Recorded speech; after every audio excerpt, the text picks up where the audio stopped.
Hatim, and you have joined us on Gye-Nyame Journey Radio. Be sure to check out our site and subscribe at tribe.gyenamejourney.com. All my brothers and sisters, hold hands and bow your heads. Let us pray. God standeth in the congregation of the mighty. He dwelleth amongst the gods. How long will you judge unjustly and accept the praises of the wicked? I say, send the poor and the fatherless, do justice to the afflicted and the needy, deliver the poor and rid them out of the hand of the wicked. They know not, neither will they understand. They go upon and go. All the foundations of the earth are out of court. I have said, you are God, and all of you are children of the Most High, that you shall die like men and fall like one of the princes. Arise, O God, judge the earth. Thou shalt endure all nations. Allahu Akbar.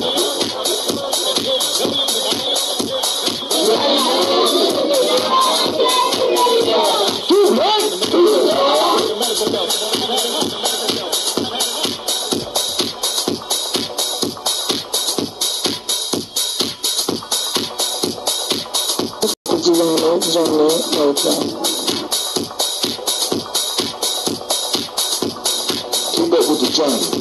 Check out what we have done in the past. Go to journeyarchives.com.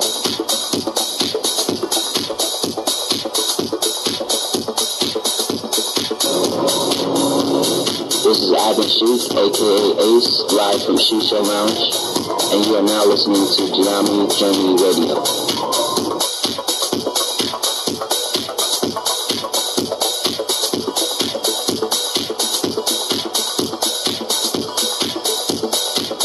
Be sure to follow Gye-Nyame Journey on Facebook, Google Plus, and Twitter. Check us out. Join the journey.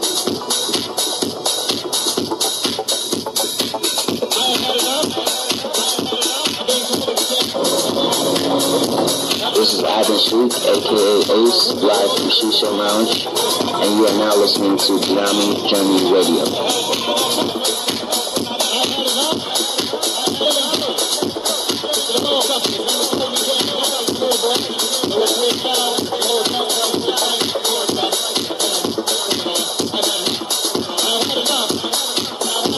You are now listening to Gye-Nyame Journey Radio with Monica. Enjoy. This is Gye-Nyame Journey Radio.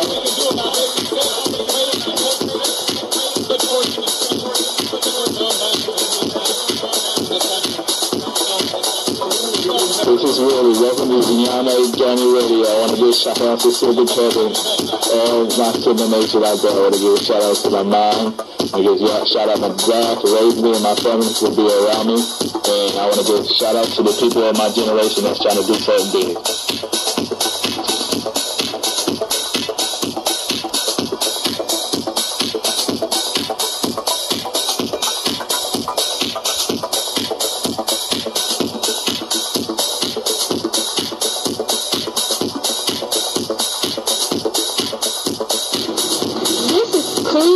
And you're listening to Gye-Nyame Journey Radio. Peace, Hotep. This man saw Hotep, aka Mr. Deity. Mr. Deity doesn't sound good. I think it sounds great. Right now, you're listening to Gye-Nyame Journey Radio.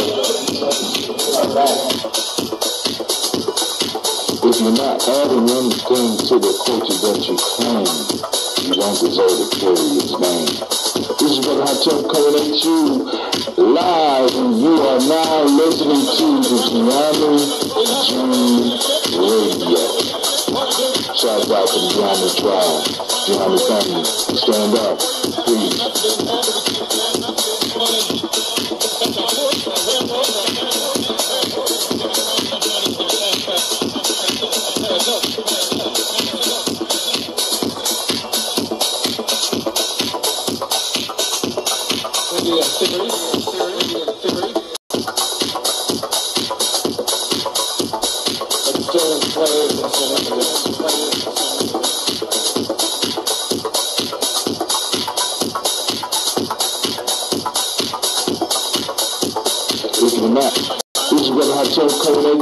live, and you are now listening to the Gye-Nyame Journey Radio.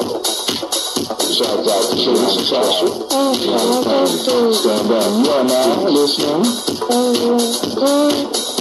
to Gye-Nyame Journey Radio. Peace.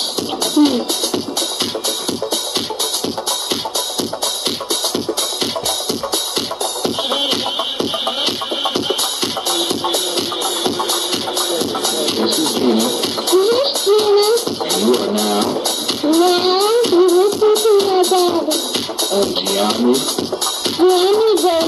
Radio. Peace.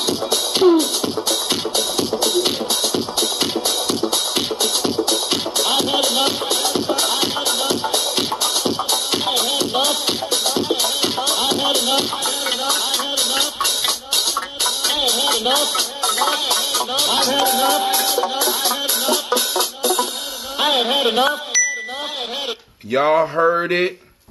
Y'all heard it. I have had enough. I have had enough. I have had enough. The spook who said, I'm talking to myself right now. I'm sorry. I'm trying to spell and talk at the door. I need a scene because I want to set the tone for tonight's show. Because we need to see the closing scene. We need to hear it. Y'all need to hear it. All right, family. So, they don't have the scene. Oh, man. Oh, they got way far. Dawson. All right, if you have not seen the spook who sat by the door, I don't know what to say. Especially if you listen to Gye-Nyame Journey. Because a lot we do comes from the motivation that was provided for us by the spook who sat by the door. Now, I wanted to start this conversation off, right? I wanted to start this conversation off. Let me take that off because that's going to burn up some space.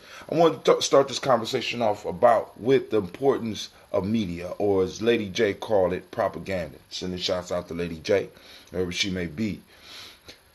And one of the things that I want us to start watching, those of us that's on the journey, we have to start sitting down and looking at this media with our children, regardless of what color it is, whatever. This is why. Because we need to be able to start guiding the ideas that come into our people's minds and our children's minds so that we could prime them for the future that we want. Now, one of the problems I have is I see a lot of movies, and I spoke about this before. I'm a capoeirista, so, I still could do a little capoeira. I don't do the backflips and shit, but I can take your ass down if I need to. I seen the movie Bizarro, and at the end of Bizarro, Bizarro dies. He's the hero, he's the black hero, he's fighting the powers that be. Fight the power! Fight the power, he dies. I seen the movie Black Panther, or Panther. Not Black Panther, but Panther. And I saw the heroes basically die, because I know the end of that. I haven't gone to see the end of, that movie about Nat Turner, because I know how it ends. And I probably won't go see the movie about Aminta, or also known to y'all as Harriet Tubman, because I know how it ends. Because a lot of times, what is done in the programming is that when you look at a lot of our movies, that's for us specifically, even the ones that's made by us, they end with us being in the same situation. The reason I love movies like The Spook Who Sat by the Door, if there are any other movies out there, the reason I love Spook Who Sat by the Door because it ends with an open question. Did they win or did they lose? And it gives me room to create. If I wanted to sit down and write a book, I could sit down and write a book about that future. You know what I'm saying? We don't have enough open endings. All of ours end with us in the same situation. Spook Who Sat by the Door did not end with us in this situation. It ended with us, with him telling his soldiers, telling his warriors, all fighters in the field, we are now on code red. And he said, either win or die. Open. When you look at a lot of future movies for other people, the ending is open. And we need to create more open endings. Why? Because that gives individuals an out. It gives them not just the out, but it gives them the creative license to start thinking their imaginations into reality. The Spook Who Sat by the Door pushed me. Good evening, Miss Sharika. Also shouts out, hold on. Also shouts out to, because we got another one, to Mr. Keith Denham Nation. And once we get our young people's imaginations moving, you know what I'm saying? We're going to do some incredible, incredible shit. Not just on paper, not just in music, but in life. In life. You know what I'm saying? We have to leave room for creation. This is why Gye-Nyame Journey, you know what I'm saying? This is why we went from just Gye-Nyame Journey on here to Gye-Nyame Journey Media, because we have to start grabbing the imagination of people, giving them the freedom to dream about a future. See, because, and in order for us to do that, we got to embrace where we are, when we are, why we are, and be able to face that. And I think this story tonight is a testament to that. Family, it's time for us to build. It's time for us to build. And you don't have to just, I ain't going to just tell you go out and join the organizations. I'm going to say with the people you chilling with right now. You know what I'm saying? The people that you smoke weed with right now, the ones that you drink with right now, the ones that you might be going to church with. You know what I'm saying? The ones that you go to the club with. You know what I'm saying? Start building your tribes. Because a nation is built up from families into tribes, into communities, right? Gye-Nyame Journey is looking to partner with other tribes so that we can start building. My tribe could do what my tribe does. Your tribe can do what your tribe does. And we figure out how to get them to, in a sense, not necessarily even work together, but how to complement each other. See, we have this warped perception of unity where we all doing the same shit. You don't win no wars with everybody doing the same shit. Once again, if you look at warfare, you need individuals. In the old days, you needed individuals that could shoot arrows. You needed individuals that could fight well with swords. You needed individuals that could sling. You needed individuals that was bold enough to go into enemy territory and go behind the lines and sneak in and find out what was going on. You need individuals that were good with explosives. You need individuals that was good with fire. You needed individuals who could read maps perfectly and know the terrain. You needed people with brilliant memories. You needed creative artists. You needed architects. You needed engineers. You know what I'm saying? And the need is still here. We don't have to all necessarily agree about how to get to the goal. We all just got to be working to the goal. And by us working towards a goal, right? By us working with the basic principles in mind to get us to the goal, we're going to be straight. And brother, I tell you, what's those principles? The principles are simple. We could grab the Nguzo Saba. Let's just look at the Nguzo Saba. Unity, self-determination, right? Unity, Ujima, Moja, Kuchakali, Ujima, Jamania, Kumbanimani. Basic principles that could be used to help guide each one of our steps. And let's say that ain't true. Let's say you got another set of principles. Then find a tribe that work with the principles you have. We can find a way to complement each other. Or One of us might have to move to the side. I'm just like, yo, I'm a realist. I understand where I am. I understand that what I'm doing. I might not get nobody listening to anything that I say. But the piece is, I'm leaving a legacy, family. I'm building for the future. These shows are for the Daily Toasters. These shows are for the people that's out there listening right now. But mainly, these shows are for my legacy. My children, as long as there's computers around, as long as there's stuff around, they're going to be able to pick up a CD, because I was doing it when we was on CDs. I got old CDs of me doing the same shit I was doing 20 years ago, right? I got them right now today. I got books that I've written. I got thousands of podcasts and thousands of videos that I have created. You understand? So that the ones you hearing upstairs, they can always plug in and be like, damn, that's what my dad was on. I'm going to be on that shit too. You understand, as black people in America, as descendants of those that were enslaved, we have a specific claim on this country. But the claim need to be filed, and the claim need to be backed up with actions. Because power respects power. We have to develop mechanisms where we can reward those that are on our side and destroy our enemies ruthlessly, because they don't mind just ruthlessly destroying us. So, all right, family, let's get into the chat. The video is freezing up and skipping backwards. Wow, that means I'm doing my thing. I'm tearing this shit up, right?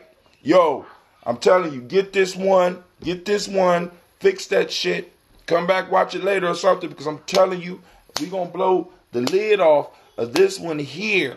Because this one is not only going to be able to cover, like all of them, the personal life, the family life, the tribal life, community life, our national life, shit that's going on in the world today.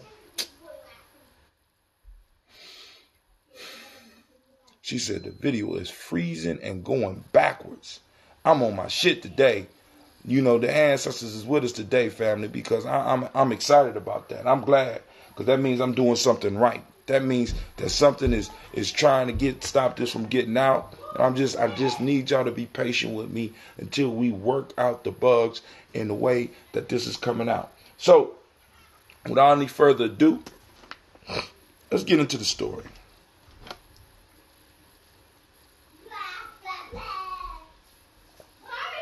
Hold on. Hey, Sasha. Yeah? I told you you're supposed to be getting ready for bed. It's 9 o'clock.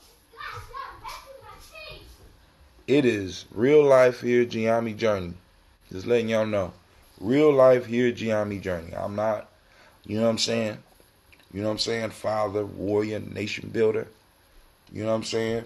Trying to get my shit right so that when it's time for me to move to eldership, I can. You understand what I'm saying? Trying to make sure that I'm able to provide people with that ambrosia, with the shirts, and you know what I'm saying, trying to do a little like business on the side, trying to save our children one breath at a time. That's cold for those that's in Gye-Nyame journey. One of the things we're working on also is, family, I'm gonna have to do a video because we're gonna teach you how to play Mancala Gye-Nyame style, under my fault, underground style, because I got to give shouts out to the UGRR. You know what I'm saying? That was the organization. Y'all know me. Y'all know me from that, right? An Underground Railroad right here in Columbus, Ohio, where we formulated our own way of playing, and we're gonna have a tournament. I'm thinking about doing a tournament during Kwanzaa. This is why, because young people as well as old people can learn and play together. Because both of them will be almost just as good when they sit down at that board. And I'm gonna do a tournament and possibly offer. I'm gonna offer $100 to the winner. Well, Gye-Nyame Journey gonna offer $100 to the winner of the tournament. Which better be, if one of my warriors is listening, right? If one of my warriors is, you better walk away with that money. Be ready to pay some goddamn dues. All right. All right. So here we go. Those that are having problems, I don't know if it's coming through clear on YouTube or not, but the ultimate place to be able to at least hear me is Spreaker.com/HA2TIM. Sasha, it don't make me stop my broadcast, baby. Don't you do it.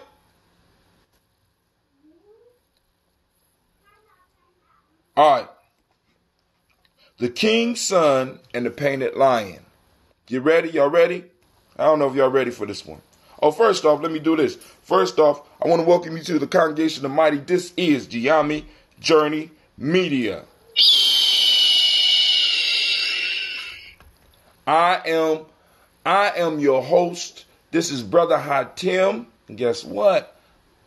We are on folk tales for grown folks. So put the kids away, put the kids to bed, and let's get to talking because this is about to go down right now. And this is a Heart of December production. Where we strive to blow up your old paradigm.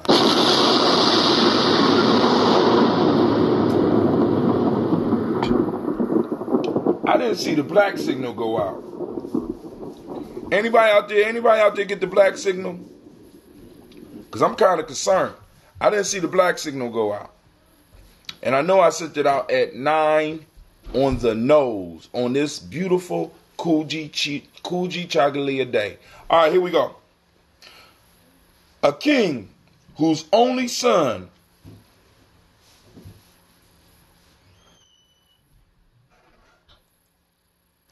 I just want to make sure there ain't no more. Let me refresh the feed. All right. A king whose only son was found of martial exercises had a dream in which he was warned that his son would be killed by a lion. Afraid the dream should prove true, he built for his son a pleasant palace and adorned its walls for his amusement with all kinds of life-sized animals, among which was a picture of a lion. When the young prince saw this, his grief at being thus confined burst out afresh. And standing near the lion, he said, "O you most detestable animals, though through a lying dream of my father's, which he saw in his sleep, I am shut up on your account in this palace as if I had been a girl. What shall I now do to you?" With these words, he stretched out his hands toward a thorn tree, meaning to cut down a stick from its branches so that he might beat the lion. But one of the tree's prickles pierced his fingers and caused great pain and inflammation, so that the young prince fell down in a fainting fit. A violent fever suddenly set in, from which he died not many days later.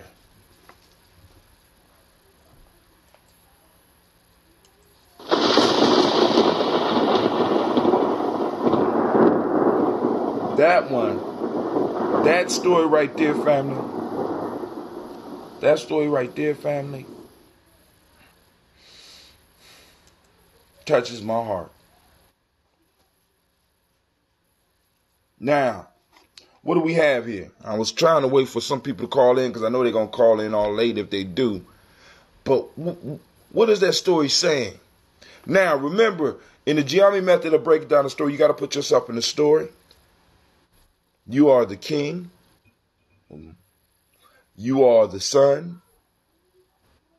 You are the bush. You are the lion. You are the palace. You are in the story. And what you have to extract is the lesson that is in there for you. That's called wisdom mining. That means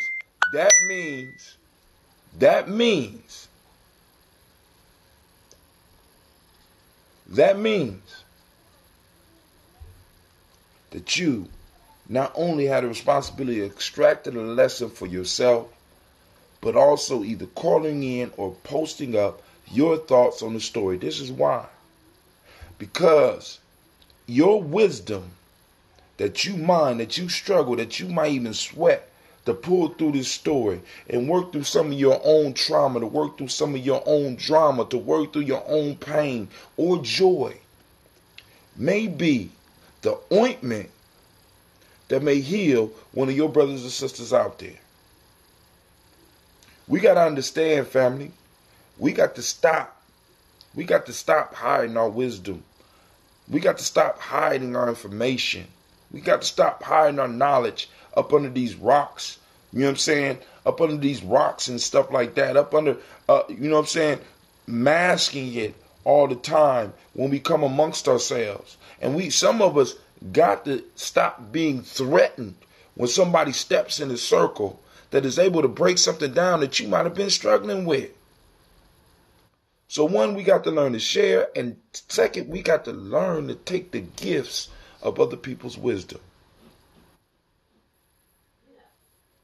For some reason, the culture that we are in or have been affected by has made us believe that being humble is equivalent to being punked. Being humbled, you know what I'm saying, and being able to learn is equivalent with being punked. Family, and I'm here to tell you that's not the fact. Our children can teach us. Yeah, they got a lot to learn, but they might be able to pick up on a little nugget because they haven't been totally tainted like many of us. And we have to be willing to listen. I know, and like I said, I'm working everything that I'm telling you, I'm working on myself. Just like with my young people, I don't do nothing. I don't have them do nothing that I either I haven't done, or that I, you know what I'm saying, or that I'm not willing to do or have done. Please understand, family. This warrior training shit is real. You know what I'm saying? We have to be preparing our future. And this king is doing what many of us are doing. This king is creating an artificial world and placing his son in it for his son's protection. I want y'all to think about this. He's putting his son in an illusionary world, thinking that he's protecting his son from his dream. Aren't many of us doing the same thing? Aren't many of us painting an artificial world and placing our children in there because we think that in this artificial world they're going to be safe? Not really taking into account that they can't avoid life. Many of us are putting ourselves in an artificial world. Not really knowing who we are, where we are, when we are. Or ignoring.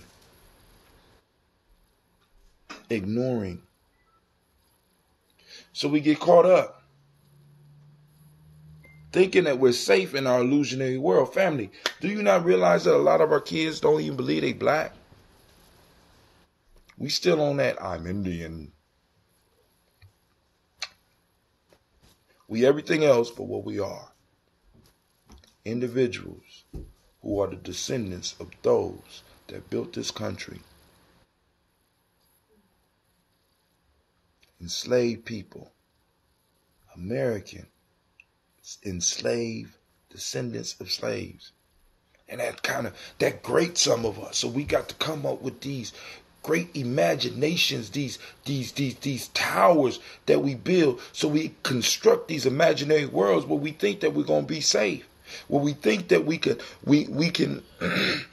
escape the realities, where just like this young prince who was put in there confronts the illusion, and even the illusion ends up killing him. Oftentimes by us trying to protect ourselves and others from perceived dangers, we place them right in the direct route to meet that perceived danger. It's foolishness. It's foolishness. It's cowardice. Many of us sit up here and we lie. Family, listen.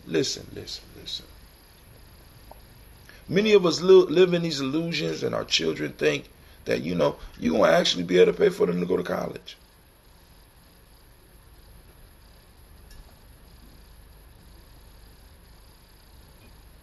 Until reality meets your aspirations. Many of them think that you're going to be able to get them a new car. Till reality hits your aspirations. You're putting your child, by not telling your child the truth, by not telling your child who they are, by not connecting your children to their history, you're putting them in, what they call it?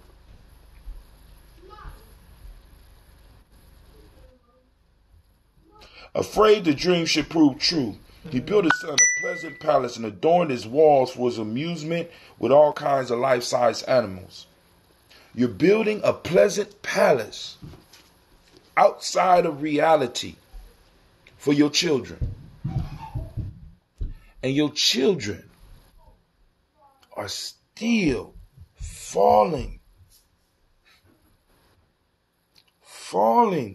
into danger. Because when they have to really deal with reality, they honestly believe the illusion. When they face with the illusion, like for example, when they go to school and they're faced with the illusion, you're faced with the illusion, right? I'm sitting in a class today, and I'm trying to teach what I teach. You wasted it, didn't you? No. Shasha wasted it. Shasha wasted it. You know that's almost $3 a glass. Hey, make mommy pay. She asked me to do it. Real life here, Gye-Nyame journey. So would this king had it came out better if he just let his child face the harsh reality that he had dreamed about?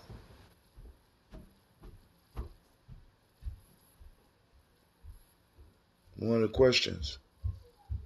Would your child do better if they were faced with the harsh realities in which they are facing rather than the illusions of, you know what I'm saying? Do you not know that a majority of our children will not drive any of the cars that they're seeing on those videos? Do you not know that a majority of our children will not wear the jewelry that they see on some of these videos? Do you not know that a majority of our children will not be exposed to the mansions and shit that they see on these videos? Do we not understand this? Do we not know that the majority of our children will not make it as professional athletes? But we hide in that pleasant palace, surrounded by illusionary animals, where I can entertain myself until, and this is what's fucked up. Y'all build the palace, the pleasant palace for the child. But right when the child reaches 18, which really, when you think about it, is not really adulthood. Not in the truest sense. Because maturity for a lot of us, especially maturity for a lot of us, may not come until 28. And some of y'all be like, I disagree with that, brother Hot Tip. No, because the harsh realities hit your ass and you got to adjust.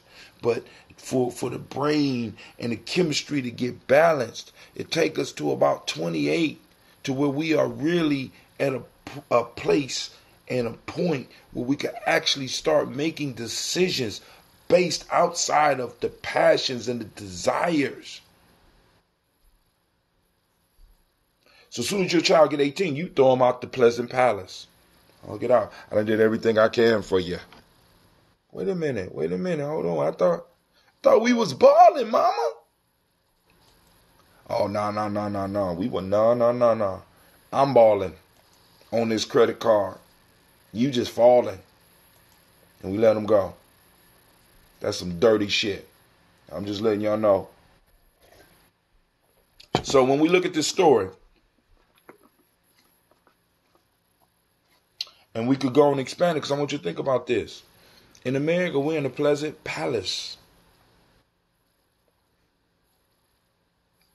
In America, we're in a pleasant palace. An illusion. That's just waiting for one major crisis. One major crisis and this whole goddamn thing could collapse. And my question to you as usual is, where's your tribe? Where are those individuals that have been tried and tested in real shit? In real concerns, in real building exercises that you know that, damn, all right, I know I could trust him or her. I ain't just talking about y'all going to the club and doing some of the shit that y'all do. I'm talking about being put in real situations. Work has to be done. Sacrifices have to be made. So you can really see, because if a person does not have to sacrifice in certain situations, you're not really dealing with this individual. You're dealing with what they want you to see. It's sort of like dating. You know, like when you really don't get to know a motherfucker till after you've been with them for a while. You understand? You understand? And then right when the reality hit, you're like, damn, that's the wrong. I think I made a mistake. Now I'm in too deep. It's too big to fail now. See, some of y'all live your life like that shit. Too big to fail now. Some of us do, right? Family. Just look at the illusion that we have painted around ourselves to keep us and our children from seeing what's real. And when we rob an individual of reality, right? We're breaking the laws of Ma'at first, right? But as a people, when we don't let our children see where we really are, they start using their dreaming energy. They start using their imaginations in the wrong direction. So that when they're released out into the world, they can't really deal with it. They got to readjust. And imagination has to reset. When you face them while they got free time. See, because what y'all have to understand, family, listen to me. And I don't care. You know, I know some educators out there. I know some of y'all, you know, experts of what y'all do. But let me tell you what school is actually for. School is to teach people to solve problems for their people, for their community, for their family. It's about teaching how to solve problems. History is a problem that the child has to solve, have to understand, and have to solve. How do we not repeat this shit again? Math is all about solving problems, having the discipline to sit there until the problem is solved, and working through certain formulas and using ones that's working, getting rid of ones that don't. English, solving the problem of expressing my ideas. Chemistry, solving the problem of how to make these elements work together.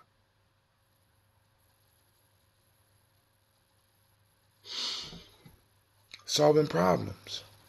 And a lot of our kids have no idea that's what they there for. They just, you know, you know what I'm saying? We don't provide them with the reality and be like, look, you were born for a mission. And what's even deeper, you know, because I'm telling my kids, y'all chose this. Y'all chose me. Y'all chose your mother. Y'all chose this. And I know like some of y'all like, that's kind of messed up out there. No, because listen.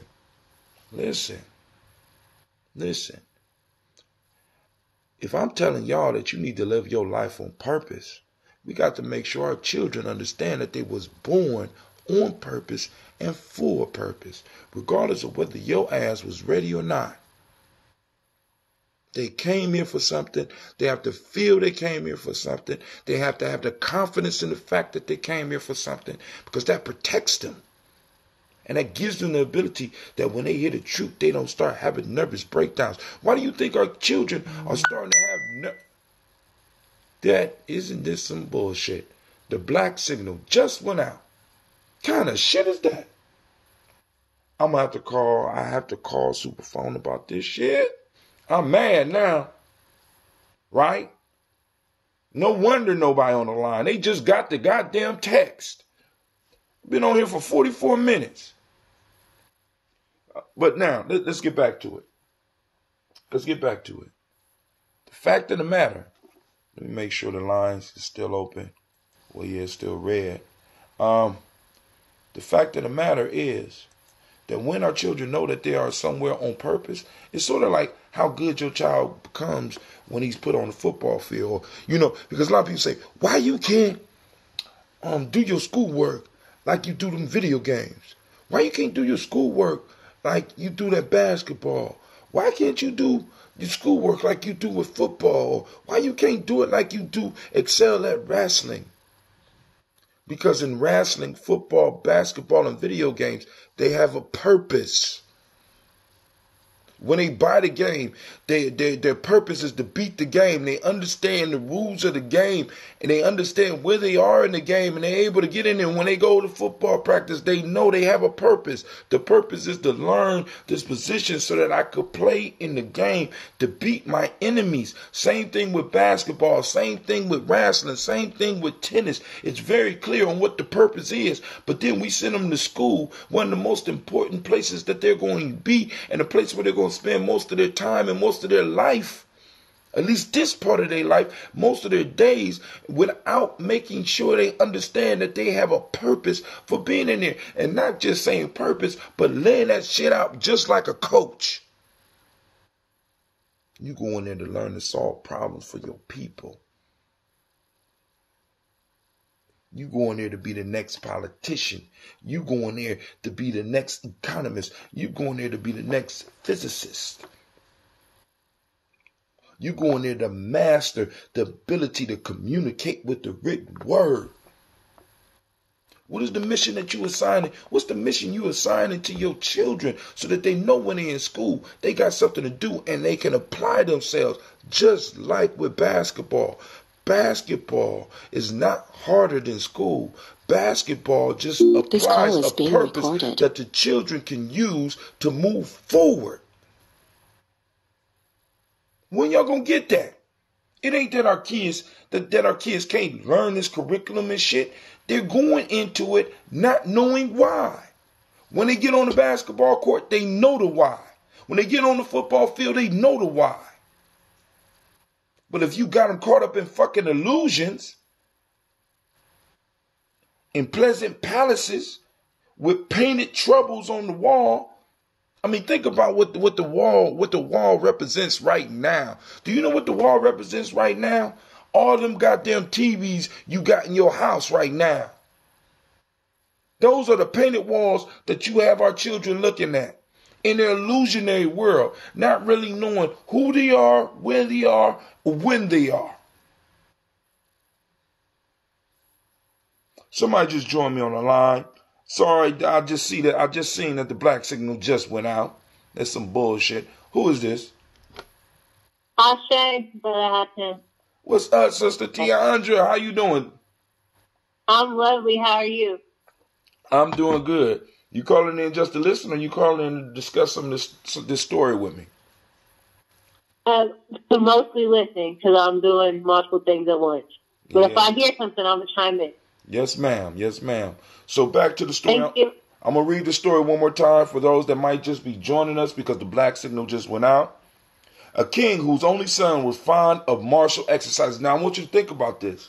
This son liked martial exercises. Martial means violent, basically. Martial arts. You know what I'm saying? Arts where you are dangerously competitive, right? Had a dream in which he was warned that his son would be killed by a lion.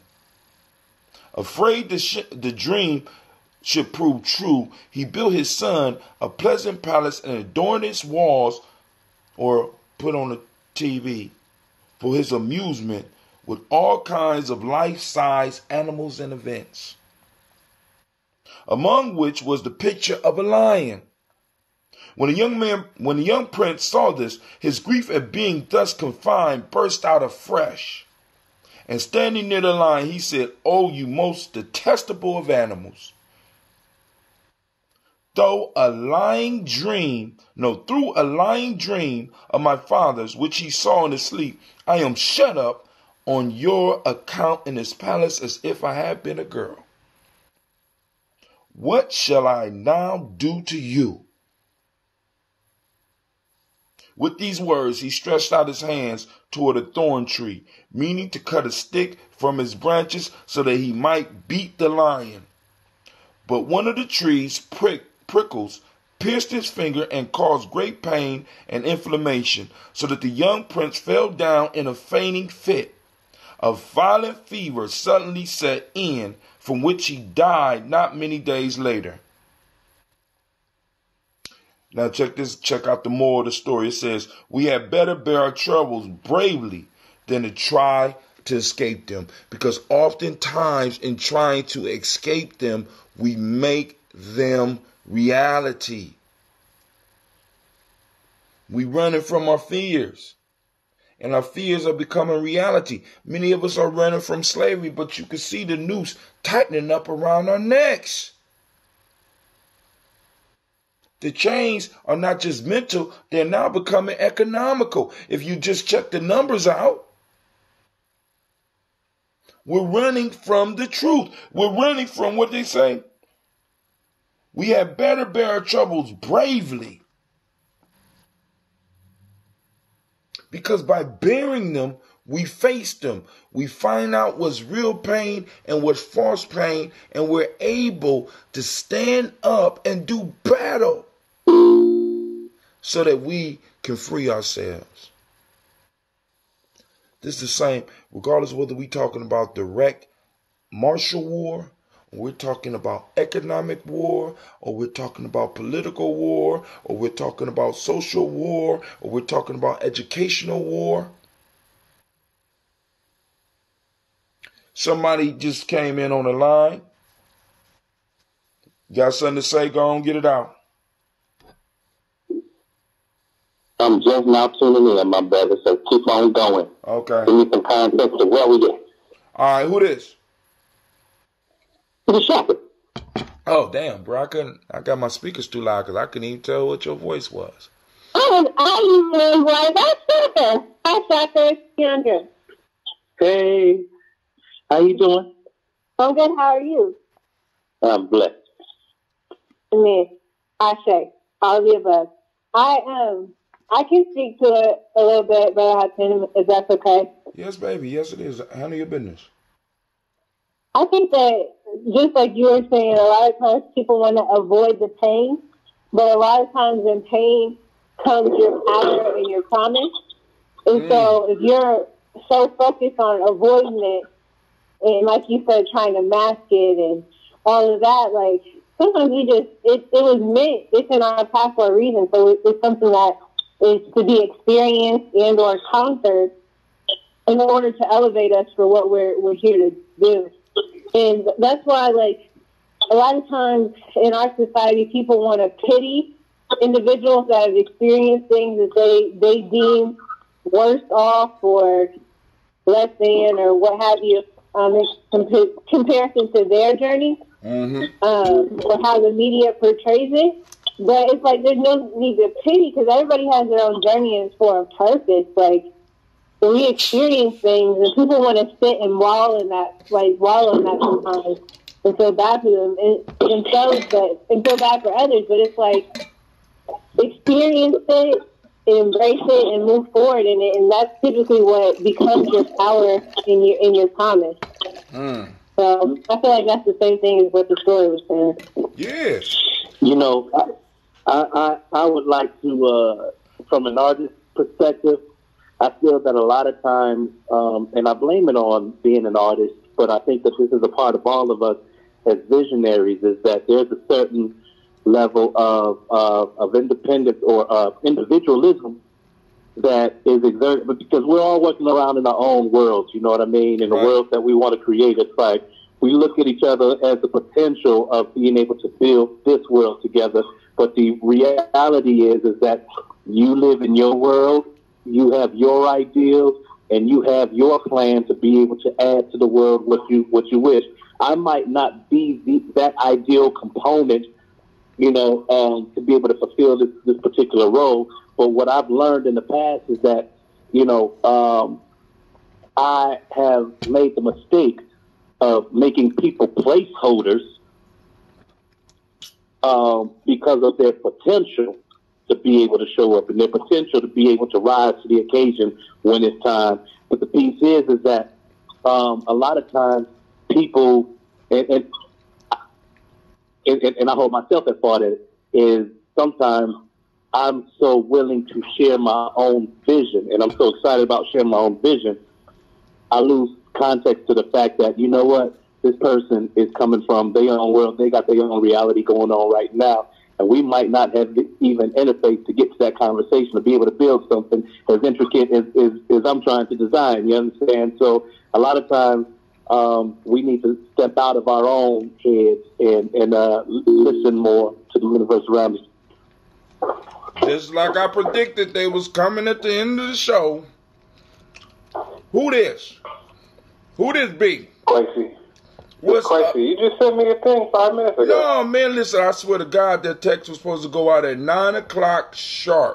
Get him, Quincy. But I tell you, we came when we got the bat signal today. Oh, my God. It says 9:50. Y'all know, all right, I'm going to let y'all slide this time, but y'all already know that on Coogee Chagalia and Ujima, we broadcasting at 9 o'clock. All you got to do is check if I'm on when we on. But I'll take the blame this time. We love you too, Brother Hashem. You don't got to stay on forever. No, but the conversation might get good. You know what I'm saying? Because this is the issue. The story for me is a testament to holding somebody back because of your fears rather than letting them bloom and come into their own, even if that blooming and them coming into their own means their life. We have adopted a culture that fears death so bad. Oh, it's popping off right now. It's popping off. Let me read the story again. Who else is that? Who is that? It's Kwame. I just called to say that I got my bat signal on time. So praise white Jesus. Maybe it's on a priority kind of thing. Uh-oh. Did you hear that, Tiandra? He said that's on a priority type thing. I'm trying to be quiet. That's to suggest to the hierarchy. Okay. I guess I'm on the low end of the tone pole. That's okay. I'm with Grace. I'm with Shasha and Quincy, so I'm good. Well, Shaka ain't said nothing. Shaka always stay any damn way. Well, I told you, bro, that I when I get to the Gye-Nyame webpage, first of all, I'm on a new computer, but secondly, it's difficult for me to find where I can make the comment. But I've been trying to make a comment for about the last 56 minutes. and so I just had to break down and call in. I like to hear your voice anyway, cause you. All right, so one love, fam. Look, one love, fam. I'm out. What, is that all you wanted to say? All right. So we got Miss Sharika Bradley saying, because when I was talking about rushing the kids out, I'm not rushing my children out the house. I want them to have a stable foundation first. And we got to really start thinking about legacy. But this whole story is about a parent trying to protect a child this whole story by projecting an illusion. This whole story could possibly be about a person protecting himself by projecting an illusion.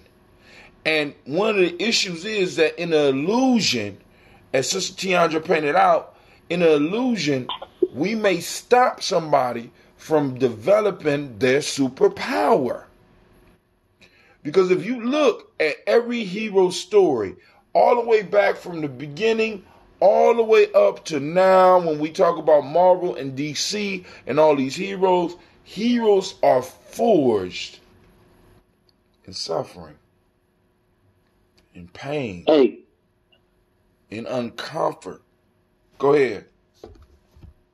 So I wanted to add into context a true-to-life story that happened that parallels this tonight's passage.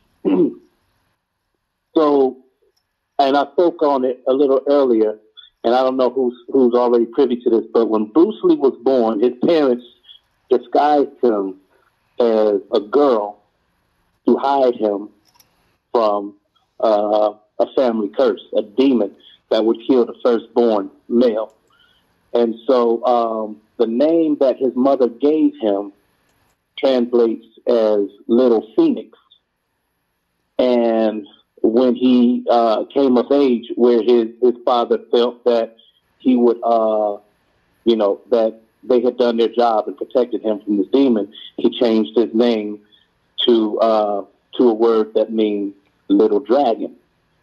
And so, all in all, this curse, as you know, or as you may know, has been really emphasized in the movie Dragon, the story about Bruce Lee that was based on his wife, the context of his wife telling the story, and how he died at 32.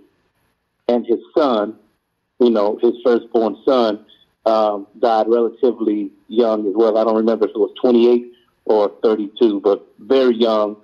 And so, this is, I don't know. Let's talk about it. But go ahead. So the piece is that in the story was like, well, who was it, a premonition, or was it just a straight up fear?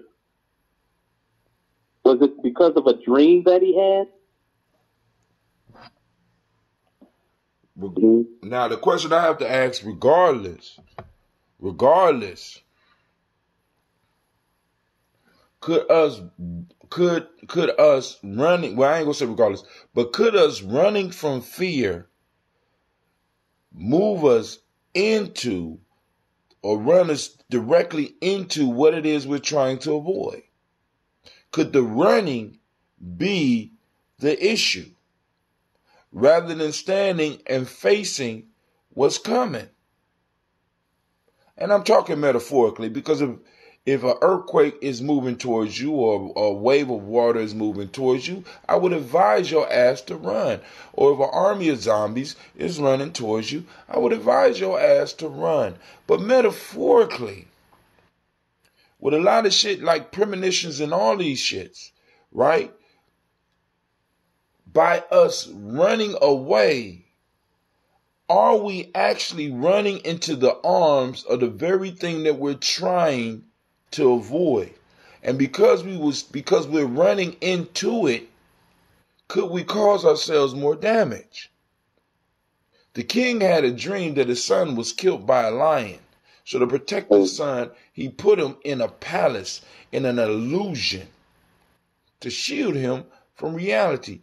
But then the son died basically at the hands of a fucking painting in a prickly bush. What kind of bush was this, by the way? You know what I'm saying? So it's almost saying that some shit just can't be avoided. Right, and I think also, after you emphasize those points, I think also sometimes we put our own spin on things. Like, I think that the fact that the painting was of a lion is irrelevant. So, see, I don't think it's irrelevant because I was with you when you said we put our own spin on things. So I identify with someone who does see things, and I know it's more than identify.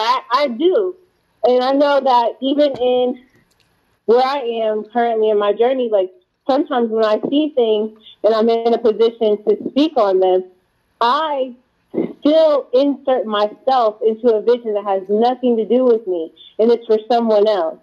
And I've been in a position where I've been able to see that because I'm growing and I'm getting stronger in that gift. But I think the painting is relevant because the whole time it was just the painting of the lion, but the father saw the lion out of context or his own fear and his own situations, experiences, like the culmination of who he was also a part of receiving that and articulating what he saw. So he may have saw exactly what happened, but through his lens, he magnified it to where he completely deterred his son's story because he was guarding him from something that he magnified through his own, his lack in his vision. But and I think that happens a lot because, think about it, like how often the parent, just like we talked about this before, how we're just now getting out of the place where we shove college down the throats of our children because we didn't get to do it or because we didn't do it. And we identify that with being the reason why we didn't succeed. So now it's like, oh, you're going to college and they have no choice in it. Just like you're going and it's not a discussion because if I had gone, I would have been great. But then you push that, you force that, and it doesn't change the narrative because that's not how the narrative is supposed to change. I hope I articulated that. Wow. I didn't even, those are, wow. That was a good one. That was a good one, Tiandra. Whoa. I ain't even got nothing to say on that. Tiandra, you sound like you be writing books or something like that. What? Okay. Well, like you told my comments. For sure. Thank you. So, now, family, what I'm going to do is, because I got to get up and do the toast. And I know I got all these beautiful people on the line, but what I'm going to do is I'm going to close it out. And this is what we're going to do. Family, those of you that tune in and want to check it out, because what happened is sometimes my shows go too long and people won't be like, I ain't going to even look at that. So I want to try to start moving to keeping them short unless it's on the weekends. Now, but check this out. The conversation don't stop here. Keep on commenting. Let us know how you feel about this story. Because you, like I said, the pain, the suffering, the joys that you have been going through personally in your life, the wisdom that you have accumulated, that you have gotten by wisdom mining, may be the very salve that somebody needs to heal their life, to heal themselves. Please share. You know what I'm saying? Because now with these phones, you could tape a video message and post that shit up on Gye-Nyame Journey timeline right up under this shit. And somebody that sees that, you may save their life. So stop hiding your wisdom. You know what I'm saying? Come from your, what do you call it? Your pleasant palace, your place of illusion, and save somebody. Share your wisdom. Yo, I want to thank Sister Tiandra for calling in, of course, Brother Quasi and Brother Shaka for hitting us up. I want to send shouts out to all those people that might be watching us on Facebook now or later.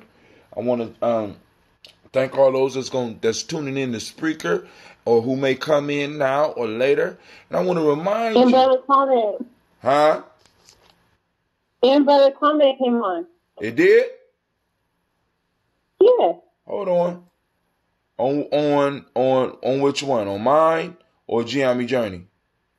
You think everybody that came on the call, Brother Connor came on the call and said that he had gotten that signal because he's higher priority than us, remember? Oh, and Brother Kwame. Okay, I didn't understand. And Brother Kwame, thank you for calling in. Thank you. And I mean that's what tribe do, right? We gotta go and help keep each other together, right? First family, I want to remind you and thank you for joining the congregation of the mighty. This is Gye-Nyame Journey Media. Okay, man, I'm gonna let that one go. This is a Heart of a Simple production. We have just ran through another one of these folk tales. Of course, you know this is a Heart of a Simple production. But we strive to blow up your old paradigms. I see y'all in the morning.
Oh, Spreaker. All right, good night, y'all.